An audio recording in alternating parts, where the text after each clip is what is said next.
입니다. 감사합니다. 자, 여러분들이 날짜가 7일 날이나 17일 날이나 27일 날에는 우리가 지금 10선도행 중에 오늘은 색깔이 여기 보라색? 보라색. 그래서 이렇게 제가 색을 통해서도 우리 10선행을 운동하자고 하는 겁니다. 오늘은 7번째가 신뢰를 쌓았으므로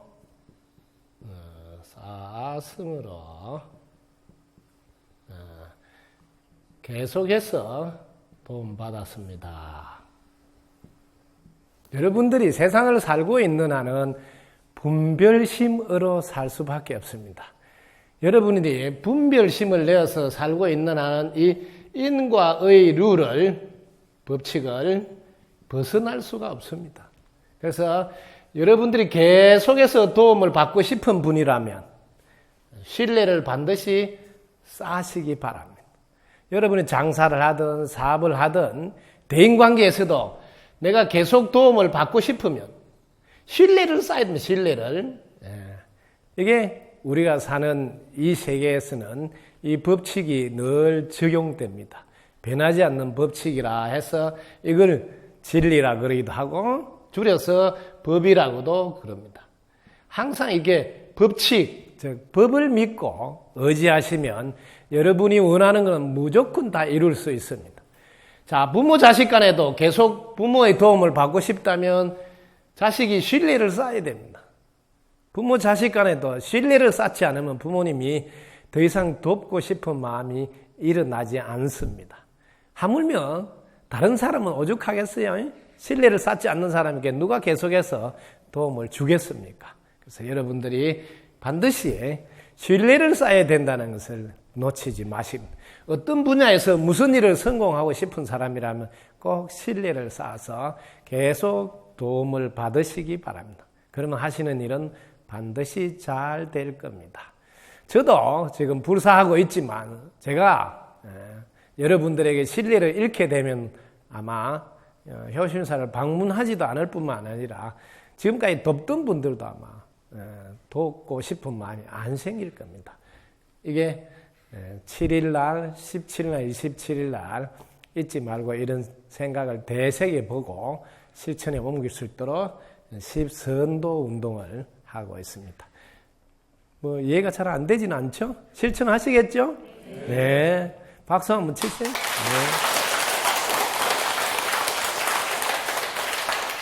오늘도 여러분과 즐거운 적각 성취.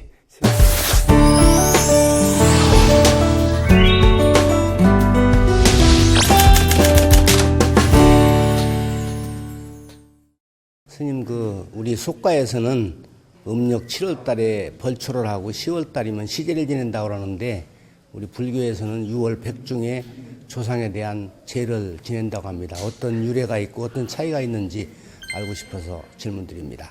네, 박수 한번 주세요. 실제로 여러분들이 이게 백중기도라든지 지금 시제를 모시는 거라든지 이런 건 전부 다 육아의 전통입니다. 육아의 전통. 이것을 불교가 수용한 것이라 원래부터 이렇게 이 백중이 한 해 농사 짓는데 가장 힘든 시점에서 얼마나 농사를 많이 지으면서 옛날에는 뭐 논도 메고 김도 메고 하면서 사실은 뒤꿈치가 하얘지도록 그래서 백종이라 하기도 했거든요. 그 정도로 힘든 그러니까 감사제를 진행도 감사제. 그래서 백중도 불교가 이렇게 수용한 예입니다. 그래서 불교에서는 이 백중에 효도하는 문화를 수용하게 돼서 이게 효도의 문화를 불가에서 수용한 겁니다. 그게 내나 우리 유가 전통에서 내려오는 거 똑같은 겁니다. 그래서 불가에서는 이날 하루를 효도하자 하는 거고, 그 다음에 여러분들이 시제를 지내는데 유가에서는 보통 이제 사람들은 영혼을 가지고 있는데 이 혼이 세 개시라고 유가에서는 이렇게 각혼, 신혼 이런 식으로 설명하기도 했습니다. 이걸 삼혼이라 이렇게. 그래서 혼이 셋이니까 이렇게 이 신혼은 이게 몸신자예요. 이 신혼은 일정한 시간이 지나면 사라진다고 생각했습니다. 이걸 보통 4대 3, 4, 12, 120년, 30년씩. 그러면 이제 5대에 가면 여기 신혼이 이제 기운이 다 떨어져서 집에까지 와서 제사를 받기가 어렵다는 거야. 제사 받기가. 그러니까 즉 산소에 우리가 가서 제를 드려야 된다. 왜? 기운이 없어가 집에까지 못 온다. 이런 생각을 하셔가지고 그래서 요 5대부터는 시향이라 해서 산소에 가서 하는 걸로 이렇게 풍습이 생겼습니다. 이게 120년, 30년, 150년 이 정도 지나면 더 이상 기운이 이제 떨어져서 보통 한 신혼은 수명을 한 200년 이렇게 생각했습니다. 150년에서 200년. 그래서 기운이 떨어지니까 더 집에까지 와서 제사를 못 받으니까 우리가 즉 산소에 가서 시향을 모시는 걸로 이렇게 한 풍습이 유가에 내려오는 전통입니다.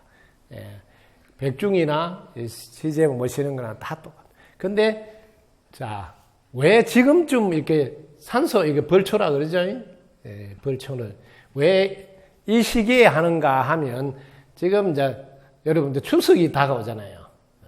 추석에 산소를 돌보는 것이 이때가 이제 입추가 지나고 이제 처서로 갑니다. 처서. 요게 지나면 이제 한로 상강 이렇게 쭉 백로 넘어가는데 그럼 이제 풀이 더 이상 이제 자라지 않은 시점으로 전환됩니다. 이 가을로 넘어가면서 그래서 요쯤에서 물론 추석도 앞두고 있지만 풀이 자랄 대로 자라서 한번 깎아주면 이번 겨울까지는 무난히 이제 지나갈 수 있는 시점이 맞물려서 그래서 산소의 벌초도 함께 하는 겁니다. 그리고 이제 요게 시기적으로 장마가 지난 뒤에입니다. 그래서 장마 동안에 산소에 혹시 뭐 문제는 안 생기는지도 돌아보고 하는 그 소중한 시간이 이 기간하고 딱 맞물려서 이런 전통이 내려오게 되었습니다. 근데 요즘 산소를 직접 가서 이렇게 벌초하는 경우 뭐 집안들이 모여서 하기도 하지만 뭐 대행 업체한테 맡겨서 벌초도 하기도 합니다. 그래서 실제로 우리가 조상님께 감사드리는 일은 우리 문화 중에 제일 큰 문화, 효의 문화의 연속이다 생각하십니다. 참으로 효는 중요한, 인간의 몸을 받은 분들은 효가 제일 중요합니다. 그게 기본이 되어야지 자기가 하는 일도 잘 되고 가정도 화목하고 사회도 원만하게 잘 진행이 되고 국가도 발전합니다. 오늘날 효의 문화가 조금 위축되거나 좀 퇴색된 면이 있는데 그것이 종교의 영향도 한몫하고 있다 하는 걸 지금 보고 있습니다. 사실은 부모 공경하는 게 모든 종교가 똑같이 안내하면서도 돌아가신 분에게 제사를 안 지낸다는 종교도 있고 또 지내지 말라고 막 강요하는 이런 종교가 있다 보니까 사실 인간으로서 가장 소중한 효의 문화가 조금 위축되거나 퇴색되는 면이 있다. 그래서 저는 평상시에 식사할 때마다 천지 부모님께 감사드리는 효의 문화를 하늘 땅에게도 감사드리고 사람인 부모에게도 감사드리는 효 문화를 지금 끌고 들어서 생활 속에서 할 필요가 있다. 그래서 공양할 때마다 천지 부모님 덕분입니다. 많이 드시고 왕생 극락하옵소서 이렇게 한번 기도하고 공양하는 이런 게 오늘날 효 문화를 생활 속으로 끌고 들어서 생활화하는, 즉 효를 승화시켜서 우리 생활 속에 들어오게 하는 이런 것도 지금은 필요할 때다. 어떻게 조금 도움이 됐습니까? 네, 박수 한번 치세요. 자, 다음 질문부터.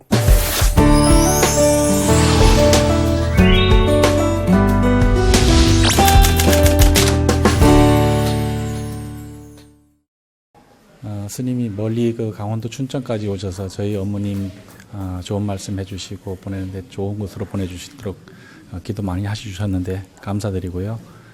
저는 그 매장과 화장의 그 차이점을 어떤 차이점이 있는지 스님의 고견을 좀 듣고 싶어서 왔습니다. 박수 한번 부탁드립니다. 사실 정말 좋은 질문 하시네요. 오늘날이기 때문에 사람들이 많이 화장하고 매장에 대해서 후손들이 조금씩 이렇게 고민을 해야 될 부분입니다. 사실 평상시에 이제 부모한테 효도하는 것은 물론이지만 부모가 돌아가신 뒤에 이 화장을 해야 될까, 매장을 해야 될까 이런 것도 요즘은 고민이 많이 될 거예요. 제일 먼저 우리 몸 이 시신이 어떻게 해서 안치하게 됐는가 조금 들려드리면, 옛날에는 이 시신을 그냥 이렇게 한쪽에다가 갖다 두었어요. 갖다 두다 보니까 자연히 이제 짐승들이 뭐 끌고 다니면서 이렇게 물고 다니고 이러니까 보기 싫으니까 한쪽에 두는데 그 대신 나무라도 꺾어서 덮어놓자. 이게 출발점이에요. 그 나무를 덮어놓으니까 또 나무 밑에 있는 걸 끌고 다니고 이러니까 짐승들이 야, 이거 안 되겠다. 그래서 땅에 파서 그럼 묻으면 그 시신을 끌고 다니지 않을 거 아닌가. 이런 생각으로 시신을 땅에 묻도록 해야 되겠다 하고, 그 당시 사람들이 생각했는데, 옛날에는 도구가 없으니까 시신을 땅에 묻는다는 게 정말 어려운 거예요. 땅 파는 게. 지금이야 뭐 포크레인 있지만은. 그래서 최초로 이런 발상이 왜 생기는지를 제가 거꾸로 역추적해 본 겁니다. 사실인지 아닌지는 모르지만 제가 생각한 거니까. 그래서 땅을 파서 시신을 묻도록 해야 되겠다 생각하니까 그 땅 팔 사람이 없어요. 그래서 시신을 땅에 묻으면 사실은 자신이 물론 좋고 자식들이 잘 된다. 이런 말로 처음에는 좀 꼬신다고. 왜? 그때는 도구가 없으니까 땅에 묻기는 묻어야 되겠는데 자식이 잘 되니까 땅에 묻어주면 좋다. 이래서 이제 여럿이 모여서 땅을 파서 묻기 시작했다. 이렇게 저는 이제 저원차 공부한 겁니다. 묻으면서 또 사람들이 욕심이 나가지고 묻으면서 그냥 묻으면 양지 묻는 것. 우리가 엄마 뱃속에 있을 때 편안했으니까, 자궁 속에 있을 때 편안했으니까 양지 묻는 것 산소 모양을 자궁 모양으로 하자. 자궁 모양으로 하자고 이게 산소가 자궁 모양으로 만들어지기 시작합니다. 그래서 이렇게 차츰차츰 사람들이 욕심이 이제 끼어들어가지고 이런 모습으로 바뀌었어. 땅에 묻다 보니까 지금은 관리가 참 문제가 돼요. 옛날보다 지금 산에는 멧돼지란데 이런 게 내려와서 막 산소를 파고 이래가지고 참 관리가 지금 어렵습니다. 그리고 자식들이 또 모여서 관리하는 것도 잘 안 되고. 그러다 보니까 야, 화장을 해야 되겠다. 이런 식으로 생각이 조금 바뀌기 시작했어요. 그래서 화장하면 제일 먼저 어르신들은 2번 죽는다고 생각하는 분이 많아요. 왜냐면 한 번 죽은데 또 불에다 이으니까. 그래서 보통 어르신들 물어보면 나는 2번 죽기 싫다. 그래서 매장해라 이렇게 하는 분인데 사실은 2번을 죽을 수가 없어요. 혼은 몸에서 빠져나온 상태라서. 그래서 실제로 이제 저희 아버님도 이렇게 화장을 잘 원치 않는다고 하셨어요. 그런데 제가 2번 죽는지 안 죽는지 돌아가시고 나면 제가 화장을 해볼 테니까 꼭 그때 한번 보시라고. 왜냐면 이 확인을 시켜줘야 깨닫게 됩니다. 그러니까 이제 내가 죽으면 분명히 저놈이 화장하겠구나 아마 이런 계산을 하셨어요. 왜냐하면 여러분들이 자식이 효도할 때 깨우쳐주는 자식이 더 큰 효자예요. 그래서 두 분 죽는다고 하시는 분 계시면 제가 꼭 화장할 테니까 한번 확인하시라고. 그 다음에 화장을 해서 그 다음에 여기 또 함이라든지 이렇게 묻는 경우가 있는데, 묻는 경우. 이때도 또 그 함 안에 뭐 구더기가 뭐 생겨서 이렇게 안 좋다가 또 함을 좀 뭐 자연 친화적으로 한다 뭐 이런 걸 또 발전하다가 이 내나 묻어놓는 것은 똑같은가요? 또 관리해야 되지 않느냐. 그래서 여기 이제 수목장이 더 좋겠다 이런 생각이 또 한 거예요. 그 수목장 역시 또 내나 그 가서 또 뭐 해야 되고 관리하는 거 똑같으니까 이것도 없애고 그냥 뿌려주자. 예, 뿌려주자. 여기까지 이제 진화가 된 건데 생각의 진화예요. 예. 근데 제가 이제 저희 그 우대 어르신들은 정조부부터 이렇게 한의도 하시고 풍수도 보시고 우리 할아버지도 풍수 한의 이런 거 하신 분이라 제가 이제 대학을 딱 합격했다고 하니까 제가 사랑채에 오라 해가지고 할아버지가 저한테 풍수 이야기를 한 거예요. 제가 종손의 장손이고 이제 손주니까 그래서 이 이야기를 하세요. 매장 화장 이야기를 저한테. 네, 그래서 이 매장을 할 경우에는 명당에다가 서면 반드시 이렇게 도움이 된대요. 도움이. 근데 이게 산소를 잘못 쓰면 정말 해를 입는다고 저한테 안내를 해줬어요. 그래서 화장을 하게 되면 해도 덕도 없다고. 그래서 이 화장하는 게 무난하게 좋다고. 이렇게 저한테 일러줬습니다. 할아버지가. 할아버지는 이제 풍수를 잘 하시가 뭐 산소를 많이 봐주고 이렇게 자도 놔주고 뭐 이런 거 하시는. 저희 아버님도 뭐 이런 거 잘 하셔서 하시는 걸 봤는데 저는 이제 배웠죠. 명당에 쓰면 도움이 되는데 그렇지 않으면 해로움을 입는다 이런 이제 이야기를 들은. 제가 이제 공부를 해본 거예요. 그럼 명당에 쓰면 왜 도움이 될까 이렇게. 제가 공부한 거니까 참고로 하십시오. 저는 생명체를 예를 들면 오늘 여러분들이 뭐 사과를 하나 먹는다 그러면 사과가 나무에서 이렇게 따스니까 진짜 사과는 이제 생명이 죽은 생명과 똑같잖아요. 그럼 죽은 생명이라서 내가 섭취를 해보세요. 섭취를 해보면 여기가 에너지가 두 가지가 나옵니다. 사과가 나무에서 떨어졌으니까 죽었지만 내가 섭취를 해보면 하나는 동조 에너지가 나와요. 동조 에너지. 도와주는 에너지가 나옵니다. 또 하나는 간섭 에너지가 나옵니다. 간섭 에너지. 이거는 왜 방해하는 에너지. 그럼 사과를 먹은데 동조 에너지는 뭐냐면 그게 들어가서 피가 되고 살이 되면 동조 에너지잖아요. 근데 사과를 먹는데 마침 복통 설사가 났다. 그럼 뭐예요? 방해를 한 거니까 간섭 에너지. 두 가지가 나오는. 그래서 명당에 섰을 경우에는 발음이 잘 됐을 때는 동조 에너지가 나와서 후손들에게 도움이 되는구나. 그럼 또 거꾸로 방해받는 간섭 에너지가 나오면 후손들한테 해가 가는구나. 저는 이렇게 공부해서 우리 할아버지 말씀이 옳구나 하고 제가 생각하고 있습니다. 생명체는 분해되는 과정에 반드시 플러스적인 에너지가 나올 수도 있고 마이너스적인 에너지가 나올 수 있다. 그게 환경의 영향. 사과를 잘 보관해서 먹을 때는 플러스적인 에너지가 나오죠. 그래서 사과를 잘 못 보관했을 때 보면 상하잖아요. 그럼 에너지가 마이너스적인 에너지가 나와요. 똑같은 원리예요. 그러니까 좋은 땅에 플러스적인 에너지가 나올 때는 후손들에게 도움이 되지만 마이너스적인 에너지가 나올 때는 후손들에게 해가 간단 말이 옳습니다. 이런 경우에 우리 신도 중에 한 분이 어머니 산소에 계속 물이 들어갔다 나갔다 해서 그 산소 탈이 나가지고 아들 한 분이 간암으로 돌아가시고 또 아들 또 한 분이 간암으로 또 돌아가시고 다음엔 자기 차례니까 저하고 인연이 돼서 제가 그 산소 이렇게 화장해 준 적이 있습니다. 그래서 이렇게 분명히 매장했을 경우에는 영향이 간다. 그래서 저는 이걸 권하지 않습니다. 왜냐하면 명당이라는 것을 땅으로 명당을 만들지 말고 왜냐하면 땅은 기운이 고정이 안 돼 있습니다. 지금은 괜찮은 땅인데 그 인근에 예를 들면 공장이 하나 들어선다든지 혹은 뭐 농사 짓는다 큰 관정을 하나 파가지고 물을 뭐 치수한다든지 이러면 그 안에 기운이 다 변화가 생겨요. 그래서 묻는 거는 지금 제가 하지 말라고 그럽니다. 영향을 받아서 후손들한테 나쁜 기운이 갈 수도 있어요. 자, 화장을 하라는데 화장을 했을 경우에도 또 납골이나 모시는 거는 조금 더 수준이 낮다고 제가 안내하는 겁니다. 모든 생명은 자유롭기를 원해요. 자유롭기를. 그래서 자유롭도록 뿌려주는 게 제일 좋다.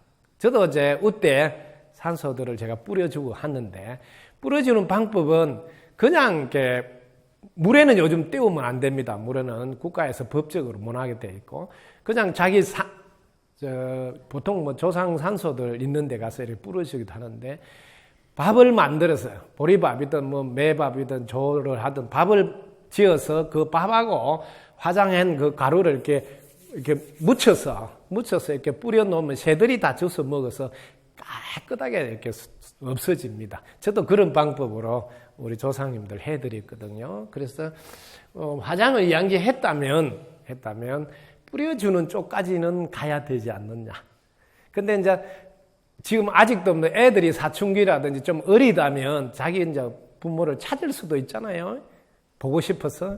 그럴 때는 그 시립 납골당 같은 시립 납골당 같은데 이렇게 한 15년이나 이렇게 기간이 있는 데다가 임시로, 인데는 값도 한 10만 원 이렇게 저렴합니다.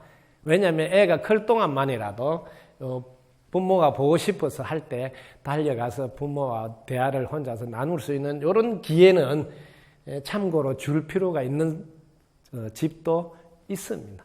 그렇지만 않고 연세가 많아서 이제 자식이 다 크고 이랬다면 굳이 이제 이런 것까지는 좀 올라가야 된다. 화장해서 뿌려줘서 우리 부모님은 자유롭도록 어디든지 오고 가고 하는 것을 자유롭게 하라고 이렇게 도와주는 게 좀 더 나은 방법이고, 그다음 아직 안 돌아가신 분들은 대학병원에다가 시신 기증을 해서 자기 시신을 재활용하고 나서 화장해서 뿌려달라고 부탁만 하면 됩니다. 미리 자기 앞으로 내가 죽게 되면 내 장기나 좋은 것은 사용하고 이렇게 실험용으로도 이렇게 사용하고 그다음에 알아서 화장해서 뿌려달라고 부탁하면, 이것보다는 좀 더 높은 화장 문화에서 한 발 더 재활용 문화까지 올라가면 더 나은 생각이다. 그래서 저는 저희 아버님한테도 계속 화장해서 뿌리는 거는 제가 무조건 하겠지만 돌아가기 전에 시신 기증을 하시면 좋겠다고 이렇게 권하고 있습니다. 아마 아직도 통과가 안 되고 있습니다. 네, 조금 참고가 되겠어요? 네, 덕구입니다. 자, 다음 질문해 주세요.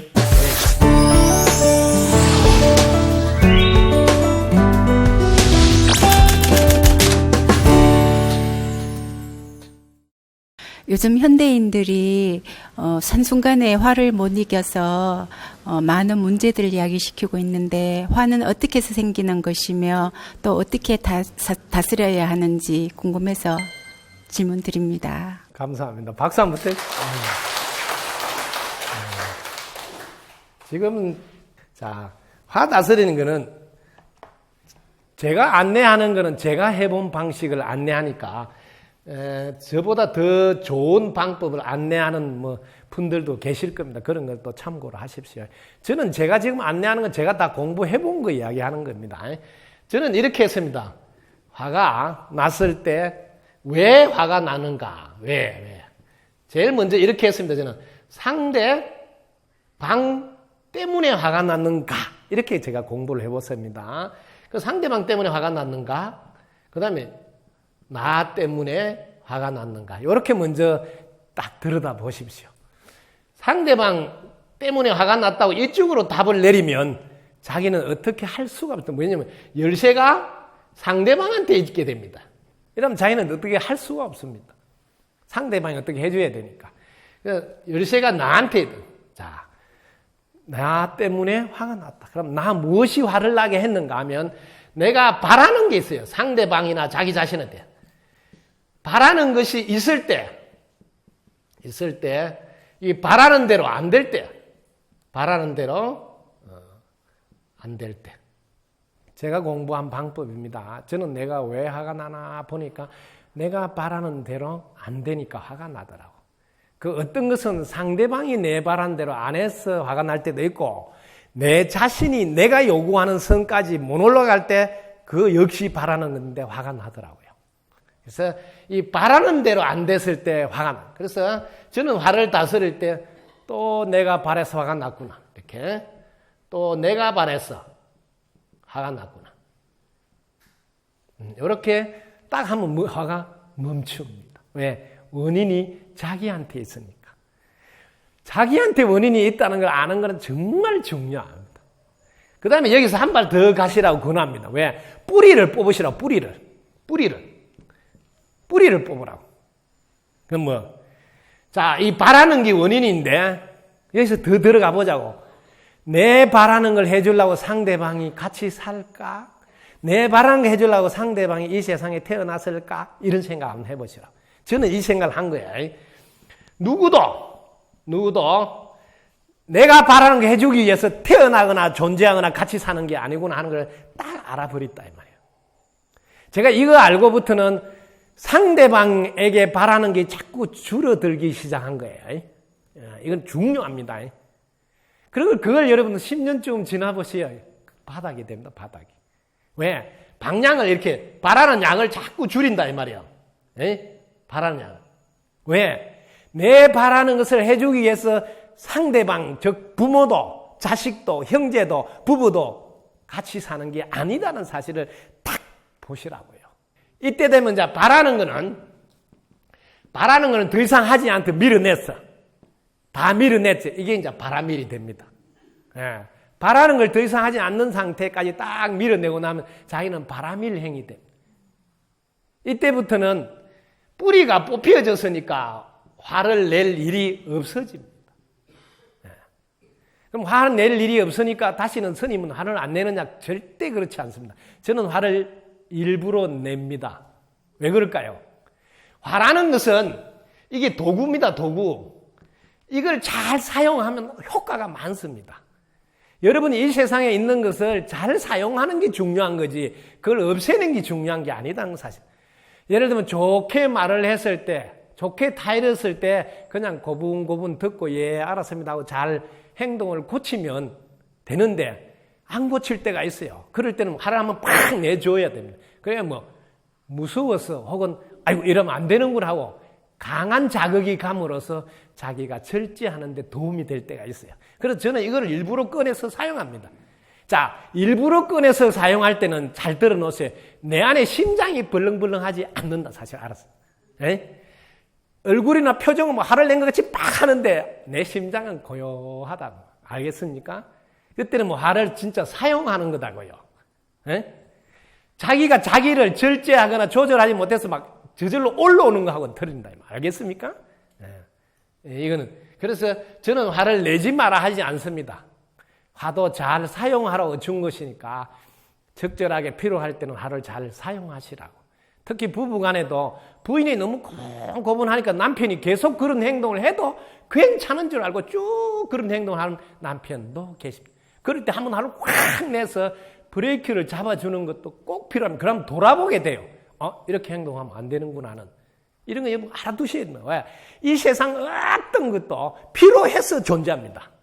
그걸 상황에 맞게 쓰느냐 안 쓰느냐가 중요한 거지 그걸 나쁜 놈이다 없애야 된다 이런 건 없습니다.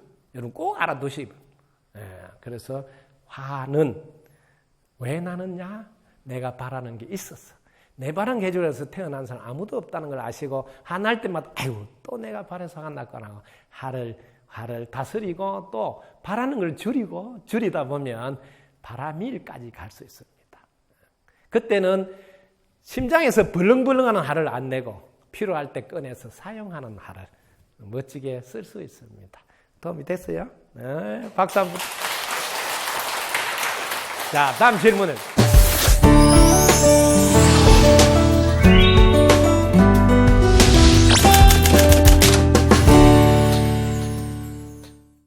부처님께서 천상천하 유화독존이라고 태어나실 때 하셨는데 천상천하 유화독존에 대해서 알고 싶습니다. 네, 감사합니다. 박수 한번 부탁드릴게요. 여러분들이 이제 불교하고 인연이 돼서 입문하다 보면 어쨌든 제일 많이 듣는 말 중에 한마디가 천상천하 유화독존 이런 이야기가 있습니다.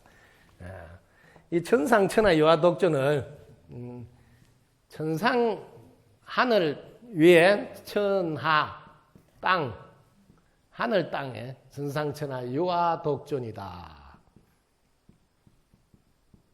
이 유아라니까 요게 유자가 뭐냐 오직 존귀한데 뭐 홀로 내가 존재한 내가 홀로 존귀하다 귀하구나. 이럴 때 사람들은 자칫 잘못 생각하면 유아독존하니까 이게 좀 이렇게 교만한 이런 쪽으로 조금 느낌을 가질 수가 있어요.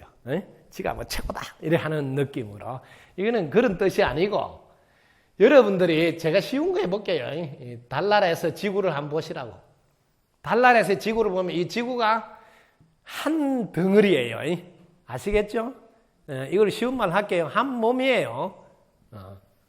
한 몸이니까 유아지. 둘이 없잖아요. 한 몸이니까 하나밖에 없잖아요. 하나. 그러니까 유아지. 이렇게 해석을 넓혀서 해석해야지 여기 근접이 됩니다. 제가 쉽게 여러분들의 생각의 폭을 넓혀주려고 한 거예요. 한번 생각해 보시라고. 달나라에서 지구를 한번 보라고요. 지구가 한 덩어리인데 두 개가 있습니까? 둘이라는 게 있냐고요. 그냥 유아독존이지. 이렇게 해석해도 근접한 해석을 할 수 있습니다. 그만큼 폭에는. 자, 여기서는 한 발 더 갈게요. 한 몸에서는 한 마음입니다. 한 마음.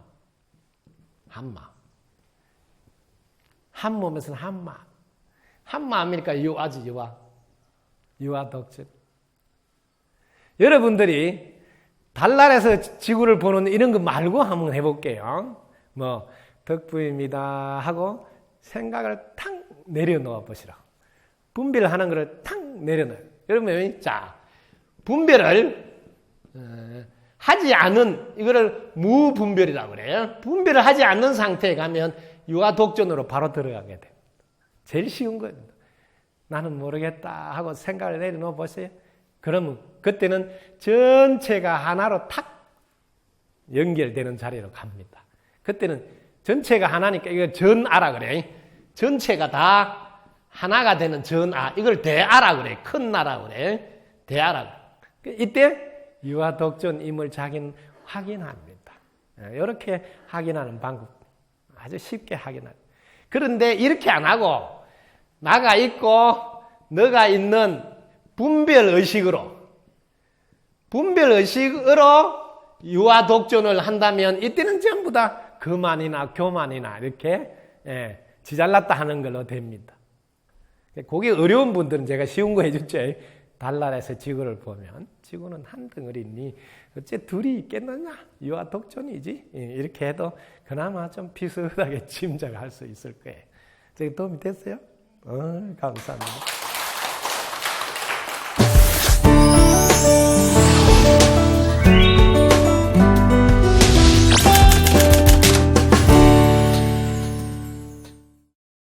이 세상에 연을 잘 지으려면 어떻게 하는 건지 스님의 말씀 듣고 싶습니다.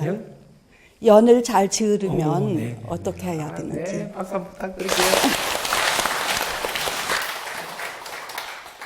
세상 살면서 참으로 중요한 게 인연이죠. 제일 먼저 인연을 잘 만나려면 좋은 인연이 어떤 인연인지 이렇게 먼저 좀 알아두실 필요가 있어요. 그래야 내가 노력을 그쪽으로 하지. 여러분들은 좋은 인연을 만나게 해주세요. 이런 거는 기도하지만 정작 어떤 분이 좋은 인연입니까? 이건 잘 몰라요. 좋은 인연이란 제일 먼저 현명하고 그 다음에 지혜롭고 예의 바르고 성실한 이런 분이 좋은 인연이다. 이렇게 딱 정리가 되어 있어야 됩니다. 자, 이런 분이 좋은 인연이다 하는 걸 알고 나면 아주 간단합니다. 여러분들이 텔레비전 9번을 틀면 KBS 1방송이 나오는 거 알죠? 우리 여기는 BTN은 지금 411번을 틀면 우리 여기 충청남도 여기는 411번 틀면 여기 BTN이 나와요. BTN. 지역마다 조금 다르더라고, 번호가. 대전은 또 다르고. 근데 뭐냐면, 이렇게 채널을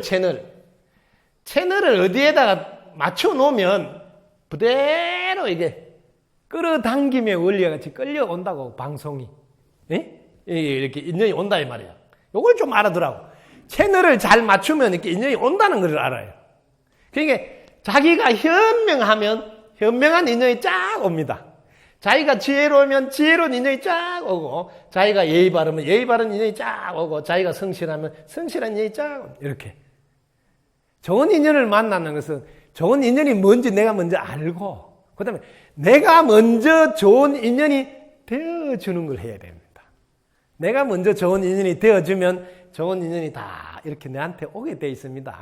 근데 우리는 자기가 먼저 좋은 인연이 되어주려고 안 하고 욕심으로 이런 인연을 만나고 싶어 하는데 다행히 보라고. 구분을 틀면 다행히 KBS 일이 오긴 오잖아요. 내가 이런 분을 만나고 싶다고 막 이렇게 하다 보면 다행히 인연이 온다고요. 오는 건 온다니까.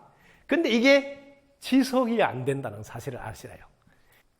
좋은 인연이란 현명하고 지혜롭고 예의 바르고 성실한 사람. 이게 조금 설명하면 현명한 사람은 장점만 봐요. 똑똑한 사람은 꼭 단점을 봐요. 차이가 있죠. 지혜로운 사람은 매사를 인과로 봅니다. 원인과 결과를 같이 이렇게 본다고. 어리석은 사람은 인과를 안 보고 어찌 되겠지 하고 일을 저지른 거예요. 어리석은 사람 만나면 골치 아파요. 뭐든지 어찌 되겠지 하고 일만 저지른. 지혜로운 사람은 앞뒤를 떡 본다고요. 씨하고 열매가 같구나 하고 항상 원인 결과를. 자, 예의 바른 사람은 꼭 은혜를 아는 거예요. 조그만 것도 은혜를 알고 감사할 줄 알아요. 예의 바른 사람. 네. 부리장머리가 없는 사람은 잘해줘도 고맙다 소리 하면 안 하죠. 그럼 오래 가지기가 힘들죠. 자, 그 다음 성실한 사람은 약속을 지키는 사람. 이 약속을 지키지 않는 사람은 오래 갈 수 있겠어요? 못 간다.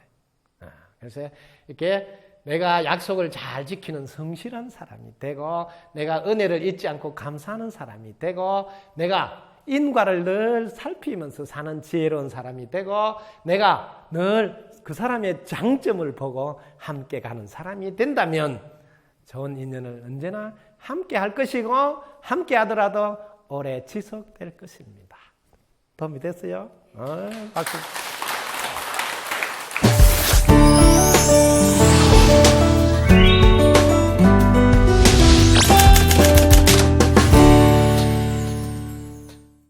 자기가 지은 업을 다른 사람이 소멸할 수도 있는지요? 네, 박수 한번 치세요. 네, 감사합니다.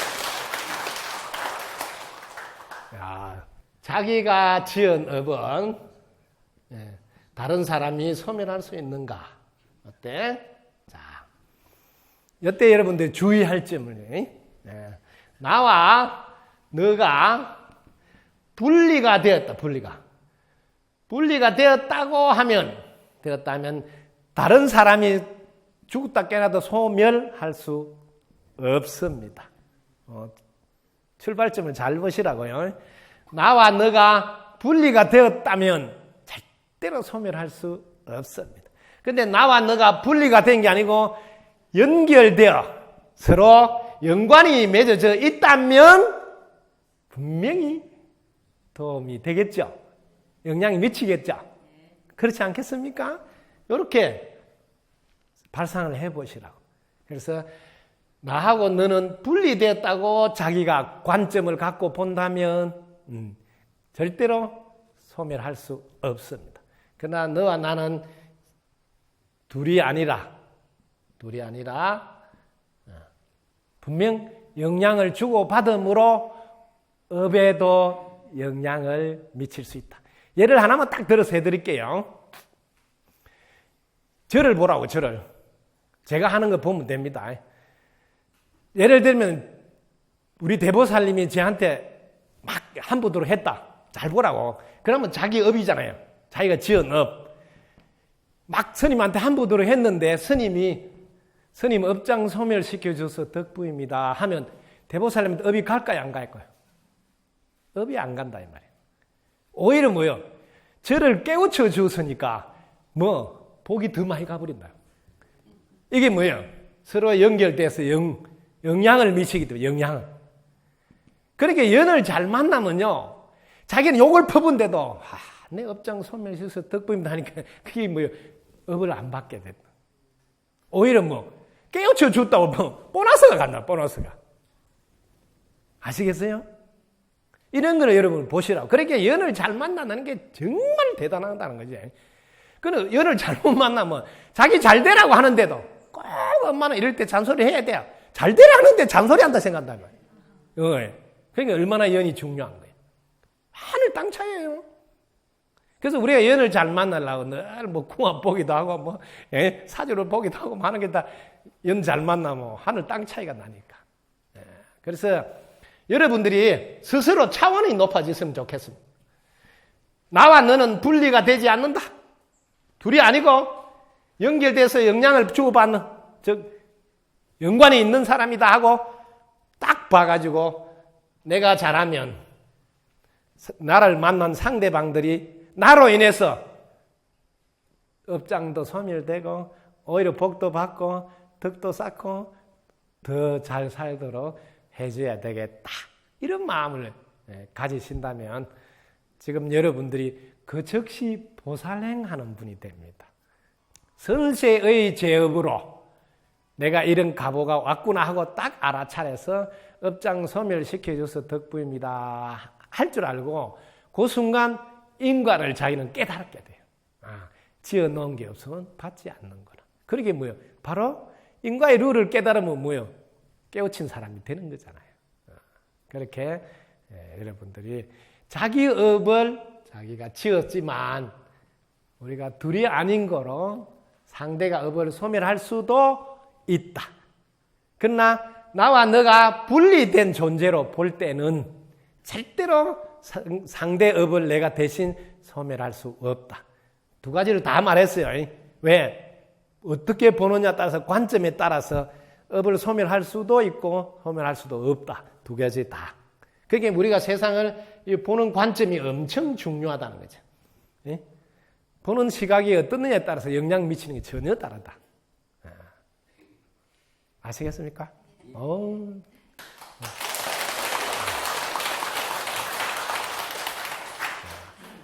자, 오늘도 여러분과 함께 여러분이 궁금한 거 들려주는 명품 국사 적각 성취 시간인데, 자, 오늘 첫 질문은 백중기도와 육아에서 하고 있는 지금 벌초하고 시향 진행은 어떤 연관이 있는지 그 이야기를 질문하시고, 그 다음 부분은 어머님 마침 돌아가셨는데 화장하는 게 옳은지 매장하는 게 옳은지 자식으로서 어떻게 해야 효도를 할 수 있는지 질문 정리가 됐어요. 자, 그 다음에는 우리 인간은 살다 보면 화가 날 수가 있는데 그 화를 어떻게 해서 다스릴 수 있으며 또 화는 어떻게 하면 또 잘 쓸 수도 있는지 제가 안내하셨죠. 천상천하 유화독존이라는 기절을 우리가 어떻게 해석해야 되는지 보는 각도에 따라서 해석이 다르니까, 그래서 열린 시각에서 보면 전체가 하나라고 보일 때는 유화독존에까지 자기는 볼 수 있게 된다. 자, 그 다음에는 좋은 인연은 어떤 것인지, 또 좋은 인연 만나려면 어떻게 해야 되는지, 좋은 인연 정리가 됐어요. 그 마지막으로 자기가 지은 업은 자기가 받고 혹은 상대가 대신 받을 수도 있는지, 이런 질문. 이번 시간에 공부한 게 어떻게 조금 정리가 됐었어요? 자, 여러분 덕구입니다. 감사합니다.